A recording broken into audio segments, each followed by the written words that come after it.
on 92.4, 99.6 Naiwi FM. We're just going to cut over to Johnson Whānau. He's down at the Hāpori Hauora Day. He's going to get us a couple interviews. Hey, bro. Oh, Mōrere te whānau. Yes, I'm out on the streets of Te Paeroa. Kei ko nei au tēnei rangi ki te tautoko i te kaupapa. E kia nei ko Taurima Te Pā Harakeke. All thanks to our whānau at the Hauraki PHO. The sign's taking me out e te whānau, but we're going to make our way inside to the Paeroa War Memorial. Even though it's blue skies whānau, it's starting to rain, so we're going to make our way inside. We're going to catch up with some of our whānau from the PHO, Te Korowai Hauora Hauraki, o tira our whānau from the Poari Māori o Pare Hauraki. Hopefully we get to catch up with our whanaunga, Jose, who hosts and facilitates the Wednesday afternoon basketball tournament over there in Waihi. But here we are. We're in the hall e te whānau, as you see. As you can come into the hall, ko whakaritea e te whānau etahi bouncy castles for all of our tamariki out there. Tira, show that, girl. Bit of a photo frame. Hey, if you're a bit of a photo person. And as we walk here, we're going to make our way down here. I don't know where she's run off to, but we're going to find her. Our whanaunga mai te PHO o te o Hauraki. But before we do that, oh, where's our camera lady gone? Haere mai ki konei, lady. Jackie.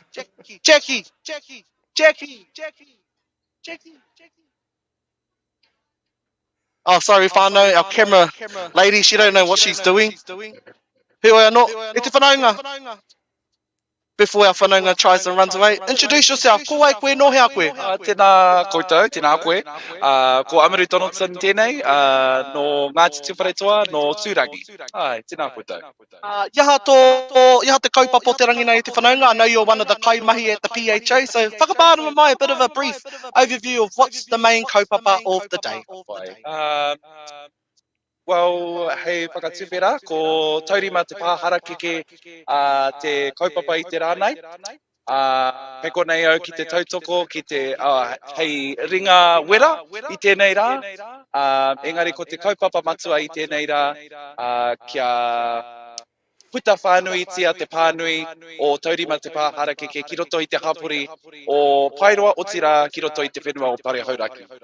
Ko koe ake te whanaunga, iaha ētahi o ngā hia, iaha ētahi o ngā wawata, mo tēnei o ngā kaupapa e kia nei ko Taurima Te Pā Harakeke. Tētahi o aku, tētahi o ngā tūmanako, kia tai mai ngā whānau, ngā māma, ngā hapu māma, waihoki ko ngā pēpi, ki te nohotahi, ki te whakawhitiwhiti kōrerotahi ki ngā midwives, o tira ki ngā nehi, e pirangi ana ki te hāpai o rātou hauora no reira. Ai, koera tētahi o ngā tūmanako i tēnei rā. O tēnei kamihia tika koe te whanaunga for making yourself available. I better let you get into the kitchen and get our kai ready for the day. Heoi anō i te whānau. We're going to carry on with our interviews today here at the event. They've only just started whānau. So kaore anō ko tai mai ngā whānau ki te kaupapa. Heoi anō, we're going to make our way around to our whānau over here. Ki konei. Right over here. Kia ora te whanaunga. Ko ai koe, no hea koe, and who are you here today with? Oh, we are the Family Start Hauraki Māori Trust Board. We have an intensive parenting program for our Hauraki iwi. What was the importance of coming down and supporting this kaupapa today? As we know, it's the soft launch for Taurima Te Pā Harakeke around supporting our midwives, our whānau, our mothers having their first baby. So what's the importance of coming down here today? That's what we do as well. We support our mama and our pepe. We are a kaupapa Māori organisation, so we're here to meet the midwives and talk with them. How has the mahi been down at the Hauraki Māori Trust Board been this year so far? Busy, yeah. Oh, we do lots of things. So we're just Family Start, but we've got lots of other programs. We've got rangatahi, we've got elder, we have lots of kaupapa, but we're here today because we work specifically with mama and pepe and whānau. But yeah, busy, lots of mahi.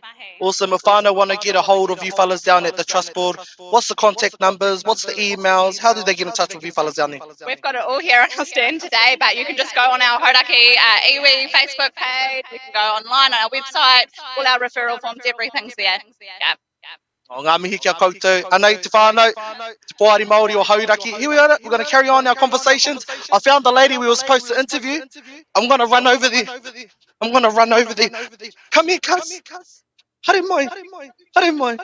Hare mai. Hoki mai ki te camera. Anei, I found her whānau. Anei to... You go over there, camera lady. Here we go. Ko ai koe, no hea koe. Kia re te whānau, ko Klani Manuel tōku ingoa. He uri tēnei no ngau tūhui, no te arawa, o te aitanga mahaki hui, I riro ai taku manawa, kia tikapa moana, tikapa tangata. Now, I've caught up with our whanaunga Amaru, who gave us a brief overview of the kaupapa. Now, it's whanaunga, your job is to give us the insights of what today is all about. Because I know you got the information. You should have the information. So, let the whānau out there know, what is today all about? Yeah, tēnā koe. He rā,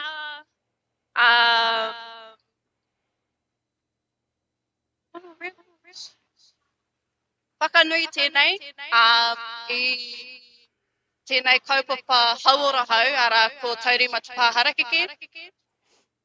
I kōkiri I te ruatikau maiwa o Paenga Whawha ki Rāhui Pōkeka. Nā te mea ko te kāhui,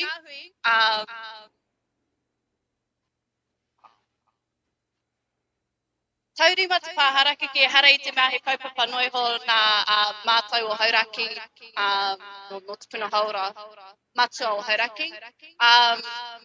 He kāhui tōna, ana ko te nuinga o te kāhui kei roto o Waikato, te kōhao, raukura Hauora o Tainui, ko Hauraki, ko te puna Hauora matua o Hauraki, ko te koro ai hoki, etahi o ngā pau kōkiri mo Taurima Te Pā Harakeke. Awesome, me te whanaunga. I know you're a bit nervous because I've chucked you on the spot, but no maiki taku wao. One more question, Ewa. What are you hoping some of the outcomes of today's soft launch? Tērā te aronga, ko te whakawhanaunga, ko te whakamohu atu ki te hāpori, ki ngā whānui o Hauraki, anei tētahi kaupapa. E tūwhera ana kia koutou, anei etahi kanohi, etahi ringa, etahi waiwai, hei āwhina I a koutou, hei hi koitahi, I roto I tēnei mea te ao o te hauora, kei te mohi o ke tātou he ao wiri pia tōna, anei ngā mātanga I mohi o te ana ki tērā ao, e tūwhera ana ngā ringa ki te whānui. He oi anō, te rangi nei hoki, ko tētahi mea e kite ana ai au, ko te tūtui o ngā ratonga, ngā tini ratonga e tūwhera ana ki ngā whānau. E ngā wari ai, tā te whānau kimi I tā rātou e pirangi ai. Mehe mea ko te oranga tonutanga tēnā o ka pai. Mehe mea ko te mōhio he whānau tōku o he kuia tōku e pirangi ana ki tērā engari kāre I tino mōhio meaha. Well, tōna tikanga kei te mōhio ke katoa, o ngā ratonga hea te aha. Kamutu, ko te tahuri atu I te whānau ki haere, takitahi atu rātou ki te kimi I tērā oranga, ki au nei hara I te ahuatanga pai, Kari au ngā kupu, engari kei te marama. O tēnei ka mihi atu kia koe, te whanaunga ko whai wāhi mai koe ki runga i ngā ia rere o ngā iwi e tem. I better let you get you, you better go and do what you need to do, but I'll be catching up with you very later e te whānau. And koina tātou, we are down here until 2 p.m. this afternoon, Paeroa War Memorial Hall. It's all about to go down. E mihi ana ki ene o ngā Pākihi, kua tai mai te rangi nei ki te tautoko i te kaupapa nui, Taurima Te Pā Harakeke. Tēnei ka mihi atu kia koutou katoa, e ngā tini whanaunga. And come on down. Got a free kai, Amaru's in the kitchen, Te Pai Kahurangi. Get him to sing a song if you want it, Te whānau, but we're going to cross back to Jack in the studio, my bro. Back to you. Shot, bro. So as you all saw and all heard, make sure you go down to the Paeroa War Memorial Hall. Get you a free kai. Have a look at all the amazing stalls they got down there. Have a yarn with Johnson if he's down there. I think even Rino might be going down later on. So make sure you catch up with them. But yeah, Whānau, make sure you go down. Make sure you get a kai. I'm going to ask Johnson to bring me back one. Sweet as. Shot for that, bro. And we'll see you later at the studio. All good. Proud to be Māori, Whānau.